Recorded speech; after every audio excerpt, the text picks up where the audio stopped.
ব্যাংকের 80% টাকা নিয়ে চলে গেছে চেয়ারম্যান সাহেব। ধরেন 20,000 কোটি টাকা আউটস্ট্যান্ডিং, 16,000 কোটি টাকা নাই। এখন আমরা কিছুদিন আগে হিসাব করেছি, IMF বলছে 18 বিলিয়ন, আবার ওদিন বলে 35 বিলিয়ন লাগবে তোমাদের ব্যাংককে উদ্ধার করতে। প্রথমত বাংলাদেশে যে সমস্যাগুলি আছে, শাসন এবং উন্নয়ন দুটো একসাথে।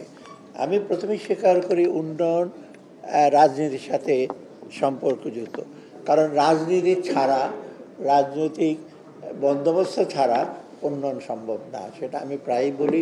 আমরা কিছু রিফর্ম করতে চেষ্টা করছি এবং রিফর্মের ব্যাপার অনেক আছে, যে অনেক কিছু করে ফেলবো, 10-11 সম্ভব না। আমি সাধারণত বলি একটা পদচিহ্ন পেছনে রেখে যাবো, যে যাতে এটা ফলো করতে পারি, কিন্তু লং টার্ম মিড টার্ম সংস্কার বেশি করা যাবে না, ডিফিকাল্ট অনেক কিছু। প্রথমে বাংলাদেশের উন্নয়ন কোষের সবচেয়ে একটা বড় দুর্বলতা, যেগুলো বেশিরভাগই শহর কেন্দ্রিক এবং সেন্ট্রালাইজ, বিকেন্দ্র কেন্দ্রিক বা বাইরে, শহরের বাইরে কিছুই করা হয়। যেটা আমার মনে হয় ডক্টর মাহবুবুল্লাহ বলছেন যে ছোটো ছোটো শহর। আমি একটা গল্প বলি, আমি একদিন নেত্রকোনায় গিয়েছিলাম। আমার কিন্তু নিউ ইয়র্ক থেকে আসছে নেত্রকোনা, এখনও টিনের চাল আছে, বালিশ মিষ্টি পাওয়া যায়, ওরা কিনে টিনে আসলাম। ঢাকায় নামার পর গুছানোর পর আমি নিউ ইয়র্কের মতো একটা জায়গায় পৌঁছালাম বর্ণগ্রাম থেকে। মানে ঢাকা, গুলশান, নিউ ইয়র্ক আর আমার নেত্রকোনার গণ্ডগ্রাম, এই হলো এত কন্ট্রাস্ট। আমাদের পৃথিবীর কোনো দেশে কিন্তু এত কন্ট্রাস্ট থাকে না।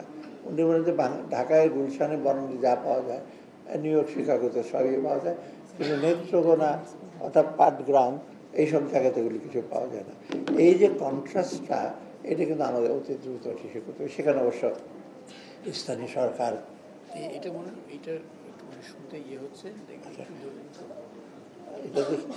এটাতে তো ফখরুল ইসলাম সাহেব আমরা বক্তৃতা দেওয়া, ওর হাতে মাইক নেই, বক্তৃতা সেটা হবে না। যাই হোক, আমি মোটা দাগে কয়েকটা জিনিস শুধু বলি।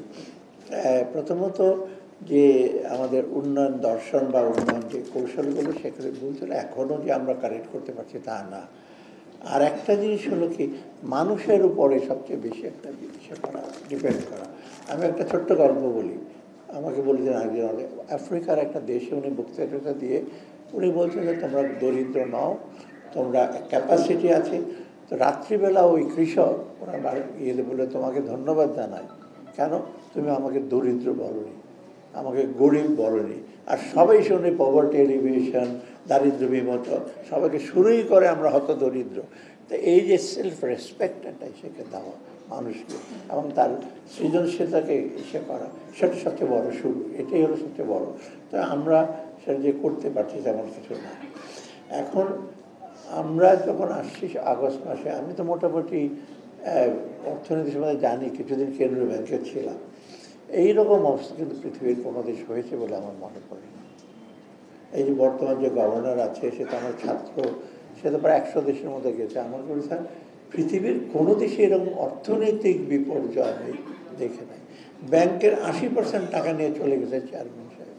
ধরেন 20,000 কোটি টাকা আউটস্ট্যান্ডিং, 16,000 কোটি টাকা নাই। এখন আমরা কিছুদিন আগে হিসাব করেছি, IMF বলছে 18 বিলিয়ন, আবার ওদিন বলে 35 বিলিয়ন লাগবে তোমাদের ব্যাংককে উদ্ধার করতে। আমি তখন সেকে বললাম, 35 বিলিয়ন তুমি কোথায় পাবে? স্যার দেখি 5-6 বিলিয়নের মধ্যে ব্যাংকগুলোকে ঠিক করা যায় কিনা।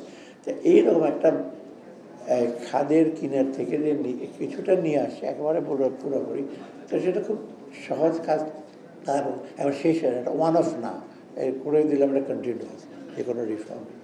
এটা একটা এখন আমাদের জন্য একটা বড় চ্যালেঞ্জ ভবিষ্যতের জন্য। অর্থাৎ এইটার দিকে আমাদের একটু ইসে করতে হবে।